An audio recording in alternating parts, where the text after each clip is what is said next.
Welcome to my channel. I hope आप सब खुश होंगे। और आज मैंने बनाई थी कढ़ी चावल और उसकी रेसिपी मैं आपके साथ इसी ब्लॉग में शेयर करूँगी, तो बने रहिएगा मेरे साथ इस ब्लॉग में। बस करो बस करो, क्यों इतना शोर मचा रहे हो? अच्छा होता है जब आप कानों पे हाथ रख लेते हो।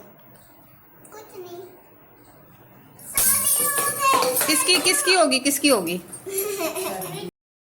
तो इसी तरह बच्चों के शोर शराबे के साथ मॉर्निंग की शुरुआत होती है आजकल, क्योंकि बच्चे अभी स्कूल नहीं जा रहे। इनके स्कूल अप्रैल में लगेंगे और रिज़ल्ट तो इनके निकल चुके हैं, बट स्कूल अप्रैल में लगेंगे अभी। तो बस मॉर्निंग में नहा धो के आज मैंने सूट पहना है और उसके बाद मैंने ये पूजा करने के लिए आई थी। मॉर्निंग में जब तक मैं पूजा ना कर लूँ तो मुझे ना थोड़ा सा कहते हैं ना अंदर से उस पावर से नहीं मिलती। तो मॉर्निंग में सबसे पहले मैं उठ के ये नहा धो के पूजा कर लूँ तो मुझे बहुत अच्छा लगता है। मतलब ऐसा लगता है कि दिन पॉजिटिव ही जाएगा। चाहे जितना मर्जी उठते वक्त आप स्ट्रेसफुल हो, उठने के बाद स्ट्रेसफुल हो, पर नहा धो के जब आप पूजा कर लेते हैं ना तो मतलब थोड़ी सी एनर्जी आपके अंदर आ जाती है पूरे दिन के काम करने की, पूरे दिन की स्ट्रेस झेलने की। तो सूर्य देव को नमस्कार कर रहे हैं मॉर्निंग में।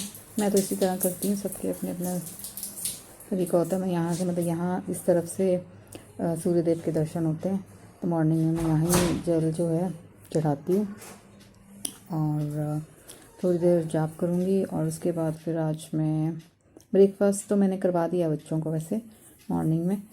तो लंच में मैंने कढ़ी राइस बनाने हैं आज, तो बस मैं वो बनाऊँगी। ब्रेकफास्ट में जो थे दाल के परांठे थे और बच्चों के लिए उनकी अपनी अपनी फरमाइश थी, जैसे रोटी के साथ चने बचे हुए थे कल के, तो मेरा बेटे ने चने खाए और बेटी का तो कोई प्रेफरेंस है ही नहीं, उसको तो या तो कुछ भी दे दो या कुछ भी मत दो। उसको तो खाने का बिल्कुल भी नहीं है कि मुझे कुछ खाना है, दे दोगे तो ठीक है, नहीं दोगे तो बस कि वहाँ कुछ मीठा दे दो, उसको मीठा चाहिए। सब बच्चों के साथ कई बच्चे ऐसे होते हैं कि जिनको मीठा, मोस्टली बच्चों को मीठा पसंद होता है। बट मैं ट्राई करती हूँ कि कुछ हेल्दी दूँ, बट ट्राई ही करती हूँ, मुझे उसका पॉजिटिव रिस्पॉन्स मिलता नहीं है इतना। तो ये मैं बाहर तुलसी रखी हुई है, हमने तुलसी माता का पौधा रखा हुआ है, तो फिर वहाँ जल चढ़ा के आई हूँ। और मम्मी मेरे सोफे पे बैठे हुए थे, उनकी तबीयत ना 2-4 दिन से ठीक नहीं थी, उनका बीपी काफ़ी लो चला गया था। तो कल मैं उनके लिए उनके साथ जाके दवाई लेके आई थी उनकी लो बीपी की। लो बीपी में चक्कर वगैरह बहुत आता है, हाई बीपी हो लो बीपी हो दोनों में ही चक्कर आता है, तो पता नहीं चलता कि हाई है कि लो है। तो कल उनके लिए मेडिसिन लेके आई। काफ़ी ज़्यादा ऐसा उनकी तबीयत जो है ख़राब हो गई थी, मतलब मैं तो डर गई थी। कल मेडिसिन लेके आई उनकी, तो आज थोड़ा उन्होंने बेटर फील किया, तो सोफे पे बैठे हुए, नहीं तो सिर्फ सोए हुए थे। और उनका ये है कि थोड़ी सी तकलीफ़ हो तो वो बताती नहीं है, पर अगर थोड़ी तकलीफ़ बढ़ जाती है तभी उन्होंने बताना है। और आप जितना मर्जी फोर्स कर लो कि चलो आप डॉक्टर के पास, तो वो जाते नहीं है, पता नहीं क्यों, ऐसा उनका अपना नेचर है। बट मैं ऑलवेज़ उनको कहती रहती हूँ कि ज़रा सा भी हुआ तो चलो डॉक्टर के पास, तो कहते नहीं नहीं ठीक हो जाएगा, थोड़ी देर की बात है, एक दिन की बात है, रेस्ट करूँगी ठीक हो जाएगा। बट एक एज होती है चीज़ों की, जब आपकी एज बढ़ने लगती है, बढ़ जाती है, बुज़ुर्ग हो जाते हैं, तो मुझे लगता है कि वो पहले वाला हिसाब नहीं होता कि हम ठीक हो जाते थे अपने आप ही, ऐसा नहीं रहता है। बुज़ुर्ग होने के बाद जैसे ही आपको लगे कि आपके अंदर कुछ ऐसे वीकनेस आ रही है, कुछ आ रही है, आपको साथ के साथ दवाई लेनी चाहिए। और प्लेटलेट्स वगैरह का टेस्ट भी करवाया है इनका, अब देखते हैं, उसका अभी रिपोर्ट नहीं आई है। तो पूजा करने के बाद अभी मैं किचन में आ गई हूँ। पहले तो मैंने सोचा था कि मशरूम भी बना लूँगी और कढ़ी भी बना लूँगी, बट मुझे लगा 2 सब्ज़ी बना लूँगी तो फिर ख़त्म नहीं होंगी वो, तो इससे अच्छा मैं एक ही सब्ज़ी बनाती हूँ। तो अभी ये मेरी सामने हेल्पर खड़ी है, तो मुझसे कुछ बात कर रही हूँ। और तो ये मेरा बेटा आ गया कटिंग करवा के। इसके ना हेयर काफ़ी जल्दी ग्रो कर जाते हैं, मतलब आँखों के आगे आने लग जाते हैं, सॉफ्ट हेयर हैं काफ़ी इसके ना, ग्रोथ अच्छी होती है, टचवुड। तो आज ये कटिंग करवा के आया, अभी करवा के आया था। और मैं कह रही थी कि ये कटिंग कैसे की है बार्बर ने, क्योंकि मुझे लगा कि उसने ना ये जो चीर हम कहते हैं जिसको, चीर सेंटर पार्टिंग नहीं, चीर कहते हैं जिसको हम, तो मुझे लगा वो दूसरी तरफ से कर दिया, बट नहीं, उसने ना इसी तरह से हेयर स्टाइल बनाया है कि दोनों तरफ से कर सकते हैं। क्योंकि मम्मी को काफ़ी ज़्यादा वीकनेस थी, तो उसके लिए आज मैंने नारियल भी मंगाए थे, 2 नारियल मंगाए थे, बट बिल्कुल ही बेकार नारियल था, पका हुआ नारियल था। और जिससे मैंने मंगवाए थे उसने भी नहीं देखा कि ये पके हुए हैं कि नहीं। एक तो जब उसने कट किया तो ऊपर से वो गरी जो कहते हैं नारियल की वो थी उसके अंदर, और मैंने भी नोटिस नहीं किया, मैं उसी वक्त वापस भेजती। मैंने उसको ओपन कर दिया और खुशी मेरी बेटी कहते उसको भी पसंद है नारियल पानी पीना। वैसे 2 मैंने मम्मी के लिए मंगवाए थे, बाद में मैंने और मंगवा लिए थे। तो ये मैंने काट के देखा तो मैंने मेरी बेटी कहने लगी कि मुझे भी पीना। मैं कहा चलो, नानी ने भी बोला चलो आप पी लो, एक आप पी लो एक मैं पी लेती हूँ। तो जब मैंने खोल के उसको दे दिया, चेयर पे बिठा दिया दे के, तो मतलब कुछ देर बाद वो मतलब कुछ अभी उसने 2-3 सिप लिए थे, कहती मम्मा ये तो ख़त्म हो गया। और मैंने जब देखा उसको अंदर से तो वो बिल्कुल हार्ड था, अंदर प्रॉपर जो खोपरा कहते हैं ना, कच्चा खोपरा, वो अंदर आ चुका था। मगर अगर इसको तोड़ते, इसको काटते ना ऊपर से, तो अंदर से वही जो ब्राउन निकलता है, और उसको जब हम तोड़ते हैं पानी आता है और उसमें से जो गिरी निकलती है जिससे चटनी वगैरह बनाई जाती है, वो वाला नारियल बन चुका था ये। और मतलब उस भाई ने ना बड़े उससे दिए हैं, जिससे हम रेगुलर लेके आते हैं उससे नहीं लेके आया था, जिससे मैंने मंगवाया था। और तो खुशी को मैंने जो है ये नारियल दे दिया कि तुम पी लो। बाद में मैंने ना इसकी सारा अंदर का जो पोर्शन था नारियल वो निकाला बहुत मुश्किल से। मुझे लगा कि जो पैसे खर्च हुए हैं उसमें से कुछ बचना तो चाहिए, बीच में निकालूं तो सही कुछ। और दूसरा नारियल जो है मैंने मम्मी को दे दिया था कि थोड़ी सी उनकी जो टांगें चले। जब मेरी खुशी हुई थी और मैं सी सेक्शन हुआ था खुशी के टाइम पे, तो बहुत ज़्यादा मुझे ना वीकनेस लग रही थी। ये 2020 की बात है। तो जिस हॉस्पिटल में ये हुई थी मेरे से खड़ा बिल्कुल नहीं जा रहा था, मोस्टली ऐसा ही होता है। तो वहाँ पे जो नर्सिस थी उन्होंने फिर कहा कि ना आप नारियल पानी पिलाओ इनको, फिर देखना ये कैसे करती हैं। मतलब तब से ना मुझे नारियल पानी पे बड़ा भरोसा हो गया है कि मतलब अगर आपको वीकनेस वगैरह लग रही है ना तो आप नारियल पियो, जिससे कि आपके ना मतलब आप एक्टिव हो जाते हो। उस दिन से मतलब कह लो, उससे पहले ना ही मुझे कुछ ज़्यादा टेस्टी लगता था और ना ही ज़्यादा मैं इसे पीना प्रेफर करती थी। और जब कोरोना से पहले मैंने इसको एक बार ना, मुझे बड़ा इसको देख के ना रोड साइड्स पे होता था नारियल, तो मुझे लगता था सब पीते हैं और मैं मतलब नहीं मतलब मैंने पिया ही नहीं था, आप कह लो। तो एक बार मैंने पिया इसको, बहुत ज़िद करके मैंने अपने हस्बैंड को कहा कि मुझे भी पीना। उन्होंने पी रखा था तो वो कहते थे बिल्कुल टेस्टी नहीं लगेगा तेरे को।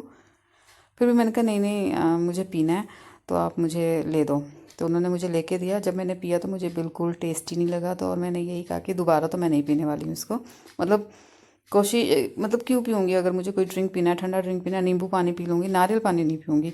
बट मुझे लगता है कोरोना के बाद ना लोगों ने नारियल पानी बहुत ज़्यादा पीना स्टार्ट कर दिया और ये टेस्ट भी अच्छा लगने लग गया। तो मुझे भी इसका टेस्ट जो है अच्छा लगने लग गया। कई बार मैं इसको शीशे के ग्लास में जूस निकाल के, इसका पानी निकाल के थोड़ा सा ठंडा करके पी लेती हूँ। मम्मी को भी मैंने नारियल दे दिया, वो भी पी लें। चलते फिरते मम्मी मतलब अच्छे लग रहे हैं, नहीं तो बेड पे लेटे हुए थे तो मैं डर गई थी कि मम्मी की तबीयत पता नहीं इतनी ख़राब हो रही है और जा क्यों नहीं रहे। मानते ही नहीं है ना कई बार। चलो फिर भी जाके खुद ही इनको लगा कि इन्हें जाना चाहिए, जाके दवाई वगैरह ले आए, इनको इंजेक्शन लगाया। जब खुशी ने मुझे दिखाया कि मम्मा ये तो बिल्कुल ही खाली है, मैंने भी ट्राई किया कि मैं भी सिप लेके देखूं कि ये ऐसी तो नहीं कह रही, पर मैंने देखा बिल्कुल खाली था बीच में। तो मैं किचन में आ गई थी। अब ये सारा नारियल पानी पिला के और बेसन ये मैं निकालूंगी इसमें से, क्योंकि मेरा बेसन ख़त्म हो गया था, बिल्कुल ही बॉक्स खाली हो गया था। तो ये पैकेट में लेके आई थी ग्रोसरी के सामान के साथ, तो थोड़ा सा इसमें फिल कर दूँगी। इतना बड़ा डब्बा नहीं है, आधा पैकेट मुझे अंदर ही रखना पड़ता है स्टोरेज में। तो निकाल के फिर इसके बाद मैं कड़ी बनाऊँगी। मशरूम मैंने रखे ही हुए हैं पर मैं मशरूम बनाने वाली नहीं हूँ आज।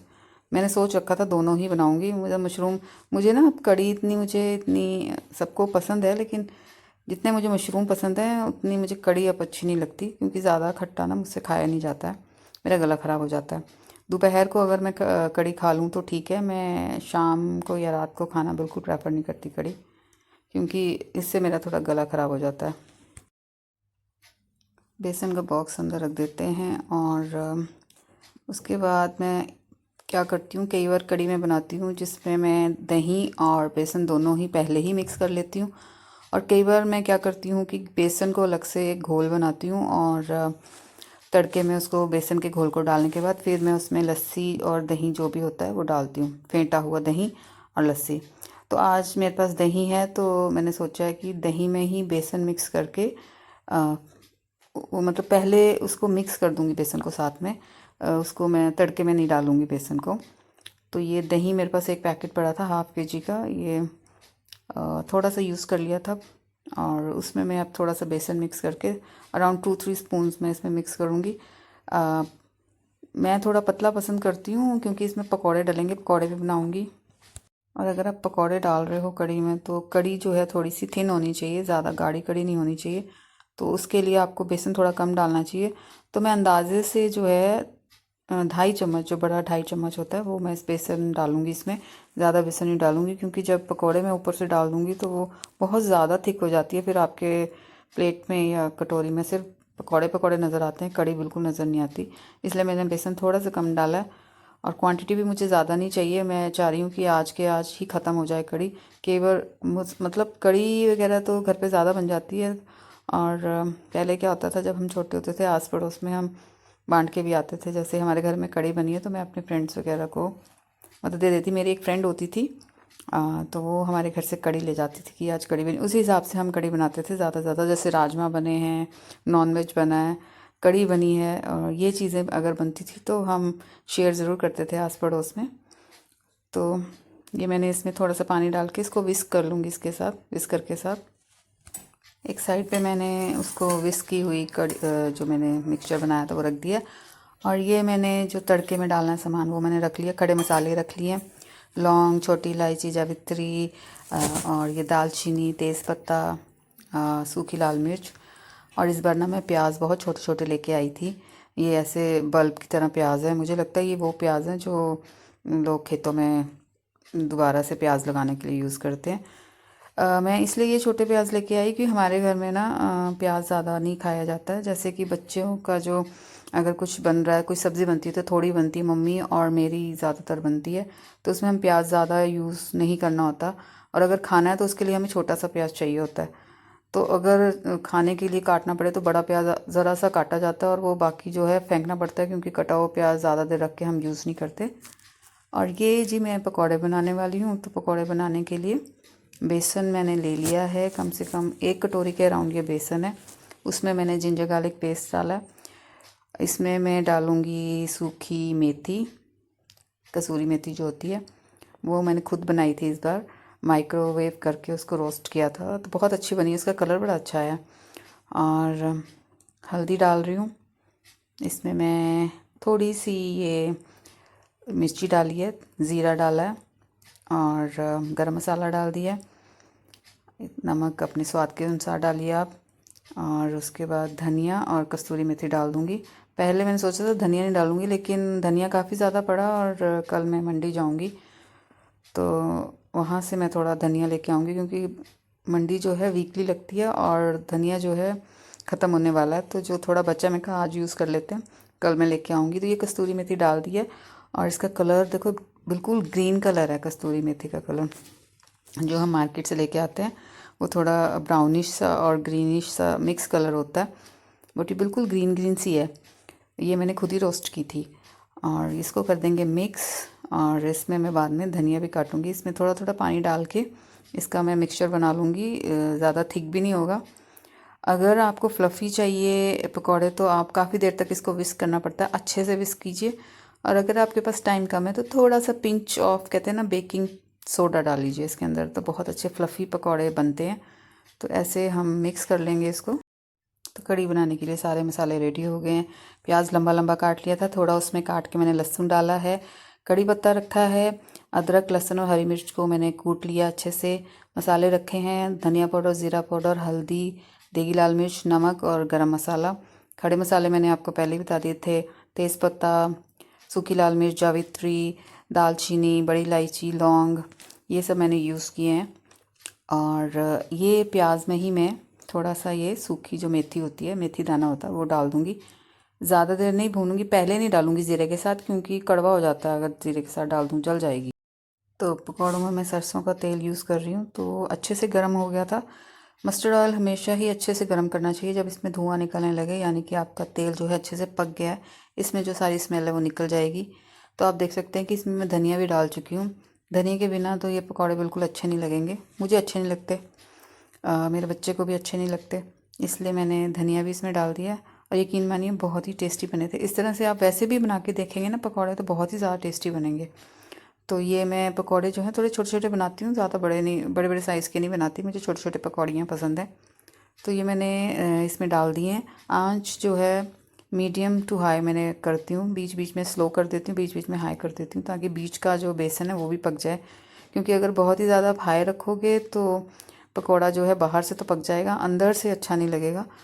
तो मीडियम टू मैं हाई बीच बीच में करती रहती हूँ ऊपर नीचे, ताकि पकौड़े जो हैं अच्छे से पक जाएं। तो इस तरह से पलटते पलटते हमारे जो जो पकौड़े हैं वो रेडी हो जाएंगे। तो जी पकौड़े अच्छे से फ्राई हो गए हैं, एक स्लॉट इनका। अब इनको हम निकालेंगे बाहर। और इसी तरह से 2-3 बार मैंने पकौड़े बनाए थे, कुछ बीच बीच में खाए भी थे, दिए भी थे, मतलब बहुत टेस्टी बने थे। इनका कलर बहुत अच्छा आया था। कलर तो उस पर होता है कि आप हल्दी कितनी डालते हैं। कई बार हम कम हल्दी डालते हैं तो उसका कलर थोड़ा लाइट हो जाता है, थोड़ी सी ज़्यादा डाल दें तो कलर अच्छा आ जाता है, थोड़ा ब्राउन ब्राउन कलर आ जाता है। तो पकौड़े के ही बचे हुए तेल में मैं इसका जो है तड़का बनाऊंगी। तो ये डाल दिया हमने तेज़पत्ता, सूखी लाल मिर्चें डाल दी हैं। हमेशा सूखी लाल मिर्चें या तो स्लिट करके डालनी चाहिए, कि पूरी पूरी हो तो कई बार ये मिर्चें फट भी जाती हैं, तो ध्यान से डालना चाहिए। लौंग, छोटी इलायची और ये दालचीनी, और लौंग को भी आप ऊपर जो इसके एक लौंग गोल गोल सा एक बना होता है उसको आप थोड़ा सा तोड़ के डालें, क्योंकि वो भी फट जाता है कई बार। और ये थोड़ा सा ब्राउन हो जाएंगे। इसमें मैंने कड़ी पत्ता डाल दिया। कड़ी पत्ता डालने से कड़ी का फ्लेवर बहुत अच्छा आता है। कई लोग यूज़ करते हैं, कई लोग यूज़ नहीं करते, लेकिन मैं कड़ी में कड़ी पत्ता ज़रूर यूज़ करती हूँ। तो ये थोड़ा सा ब्राउन हो जाएगा कड़ी पत्ता, उसमें डाल देंगे ज़ीरा। और ज़ीरा डालने के बाद जो प्याज और लहसुन जो छोटा छोटा बीच में मैंने काटा हुआ था उसके साथ, और एक हरी मिर्च स्लिट करके रखी है, क्योंकि अगर आप स्लिट करके हरी मिर्च को नहीं डालते हैं तो ये भी फट जाती है, आपके ऊपर तेल वगैरह आ सकता है। तो हमेशा जब भी आप पूरी पूरी मिर्चें डालें तो उसको स्लिट करके डालें। तो इसको मैं जो प्याज को ना मैं ज़्यादा नहीं पकाती हूँ, बहुत ही कम पकाती हूँ, क्योंकि कच्चा कच्चा प्याज जो है कड़ी में बहुत ही ज़्यादा अच्छा लगता है। जब हम प्याज लहसुन के बिना बनाते हैं तब भी कड़ी बहुत अच्छी बन जाती है, बट हम ज़्यादातर प्याज डालते ही डालते हैं। आज तक ज़्यादातर तो हम प्याज वाली ही खाते आए हैं, लहसुन अदरक वाली। तो ये जो मसाले हैं इसमें मैं डालूँगी पानी, और पानी डालने के बाद हल्के से जब प्याज फ्राई हो जाएंगे वो मैं इसमें डाल दूँगी। मसाले का मिक्सचर डालने से पहले मैं इसमें डालूँगी लहसुन अदरक और हरी मिर्च को जो मैंने कूट के रखा हुआ था वो मैं डालूँगी। कड़ी में लहसुन बहुत अच्छा लगता है। हरी मिर्च, अदरक और लहसुन को अगर आप कूट के डालेंगे ना बीच में, और इसको ज़्यादा नहीं पकाना है, सिर्फ हल्का सा कुछ सेकंड्स के लिए पकाइए, ताकि इसका जो कच्चापन है लहसुन अदरक का वो निकल जाए। अदरक को तो बिल्कुल ज़्यादा नहीं पकाना चाहिए, वो तो कड़वापन देने लग जाता है अगर आप ज़्यादा उसे पका देंगे। तो ये मैंने हल्का सा इसको बस 5 to 7 सेकेंड्स तक मैंने इसको कुक किया। उसके बाद मैंने इसमें मसाला डाल दिया। तो ये लहसुन अदरक जो है अच्छे से पक चुका था, और तो इसमें मैंने जो ये मिक्सचर बनाया था ये मैंने डाल दिया। अब जब ये तेल छोड़ने लगेगा तो इसमें मैं वो जो मैंने दही और बेसन का मिक्सचर बना रखा है वो मैं इसमें डाल दूँगी। ये हमारे पकौड़े बने थे, और ये जो है मसाला तेल छोड़ने लग गया था, तो जो दही और बेसन का मिक्सचर है वो मैंने इसमें डाल दिया कढ़ाई में। अब इसमें थोड़ा सा मैं धनिया की जो डंठल होती है वो काट के डाल दूँगी, और उसके बाद इसको पकाऊंगी अच्छे से। सिम पे पकाऊंगी, ज़्यादा तेज़ आंच पे नहीं पकाऊंगी। कई बार जल्दी होती है तो हम तेज़ पे ही पका लेते हैं, लेकिन सिम पे बनाएंगे तो भी बहुत टेस्टी बनेगी। तो इसको मैं कुछ 15 मिनट के लिए छोड़ दूंगी सिम पे ढक के, और जब ये पक जाएगी तो इसमें डाल दूंगी पकौड़े। और कड़ी बना के किचन में मैं आ गई थी खुशी के पास, और खुशी की मुझे कॉम करनी थी। ये कॉम करवाने के लिए बहुत तंग करती है, बहुत मुश्किल से इसको पकड़ा था, और अब तो ये करवाने लगी है। जब ये छोटी थी तो मुझे ना इसको पिन्स लगाने का, अब तो बहुत अच्छे से पिन्स वगैरह खुद ही कहती है मुझे लगा दो। मुझे बहुत तंग करती थी, सीधा अपने हेयर में से निकाल देती थी। लेकिन जब इसका हमने मुंडन करवाया, मुंडन करवाने जब ये गंजी हुई है उसके बाद इसको ना बहुत ज़्यादा, मतलब बच्चों को लगता है ना कि मुझे गंजा कर दिया। तो अब अगर मुझे तंग करती है ना तो मैं कह देती हूँ इसमें ना वो गांठें पड़ जाएंगी हेयर में, और फिर कटिंग करवानी पड़ती है। तो ये ना कहती है कि नहीं मुझे लंबे करने हैं, मुझे कटिंग नहीं करवानी, आप मतलब अच्छे से मेरी कॉम कर दो। मतलब छोटे बाल नहीं करवाऊंगी। तो अब ये बहुत अच्छे से कॉम करवा लेती है, पर समटाइम्स क्या होता है कि इसके बालों में गांठें पड़ जाती हैं, क्योंकि ये खुला छोड़ना भी कई बार प्रेफर करती है, और खुला छोड़ दो तो बाल बिल्कुल बहुत ही ख़राब हो जाते हैं इसके। मुझे इसके हेयर ऑयलिंग करनी पड़ती है मतलब जब भी मुझे वॉश करने हैं तो मैं इसमें हेयर ऑयल ज़रूर लगाती हूँ, क्योंकि इसके बाल हेयर ऑयल के बिना ना बिल्कुल ख़राब हो जाते हैं, मतलब गांठें पड़ती हैं और फिर मुझे कॉम करने में प्रॉब्लम आती है। तो इस वक्त मैंने इसकी कॉम कर दी थी। आराम से ये स्लाइम के साथ खेल रही है। स्लाइम लेके आती है ना घर पे तो कई कपड़ों पे स्लाइम लग जाती है। वैसे तो मैं इसे क्ले ही ला के देती थी और मैंने स्लाइम भी ला के दिया तो इसने बहुत कपड़े ख़राब किए, मेरे ख़राब किए, अपने ख़राब किए, कई चादरें ख़राब की हैं। अब जितना मर्ज़ी बोल दो इनको कि नीचे खेलना, टेबल पे खेलना है, या फिर मैं आपको इसको ट्रे वगैरह दे देती हूँ, बट कई बार बच्चों की ज़िद के आगे ना हमारी नहीं चलती। तो इस बार ये कह रही थी कि मुझे स्लाइम लेके दो, तो मैंने एक बॉटल इसको स्लाइम ले दी और मैंने कहा कि इसमें ट्रे में खेलो, आप इस चादर पे नहीं लगना चाहिए, बट थोड़ा बहुत इसने लगा ही दिया था। कॉम करने के बाद खुशी की मैंने किया नाश्ता। मेरा नाश्ता सबसे लेट ही होता है और मुझे अब मैं लेट ही नाश्ता करती हूँ, क्योंकि शाम को 6-7 खाने के बाद में अगले दिन 11, कभी 11:30 बज जाते हैं, मुझे 12 बज जाते हैं ब्रेकफास्ट कर। मुझे भूख भी नहीं लगी होती मॉर्निंग में, तो थोड़ा लेट ही खाती हूँ मैं। तो ये आज दाल के पराठे बने थे, वो खा रही है। सारे पराठे मैंने नहीं खाने, ये खुशी के लिए भी हैं बीच में, वो बीच बीच में चलते फिरते मेरे साथ खाएगी। नाश्ता करने के बाद मैं आ गई थी किचन में। देखिए कढ़ी का कलर कितना अच्छा आया है और जितनी थिक मुझे चाहिए थी उतनी थिक हो चुकी है। चावल भी साइड पे बन गए हैं और मतलब लंच भी हमारा रेडी हो गया है और काफ़ी टाइम भी हो गया था। ब्रेकफास्ट मैंने काफ़ी लेट किया था। तो ये जी पकौड़े हम इसमें डाल देंगे और पकौड़े बीच में डाल के मैं इसको ज़्यादा उबाला नहीं देती हूँ, कुछ सेकंड्स का 10-15 सेकंड्स का ही उबाला देती हूँ, क्योंकि अगर मैं ज़्यादा देर इसको बॉईल करूँगी तो जो हमारे जो ये पकौड़े होते हैं ये मेल्ट हो जाते हैं बीच में, फिर बेसन और कड़ी, पकौड़े और कड़ी कहीं नज़र नहीं आते, मतलब ये कह लो कि मिक्सचर बन जाता है पकौड़ों का एक। तो मैंने कभी भी, मुझे वैसी कड़ी नहीं पसंद है, मुझे होती है कि पकौड़े अलग होने चाहिए और कड़ी अलग होनी चाहिए, पकौड़े बिल्कुल सॉफ्ट होने चाहिए बीच में। तो ये जी हमारी कड़ी भी रेडी हो गई। ये डाल दिया जी धनिया और बस कड़ी हमारे बिल्कुल रेडी है और लंच टाइम पे हम इसको खाएंगे आज। अगर आपको मेरा भी ये ब्लॉग अच्छा लगा हो तो प्लीज़ सब्सक्राइब ज़रूर कीजिएगा चैनल को, कमेंट भी ज़रूर कीजिएगा और लाइक करना बिल्कुल मत भूलिएगा, सॉरी भूजिएगा बोल रही हूँ मैं। और नेक्स्ट ब्लॉग में जल्दी मिलूँगी। Take care.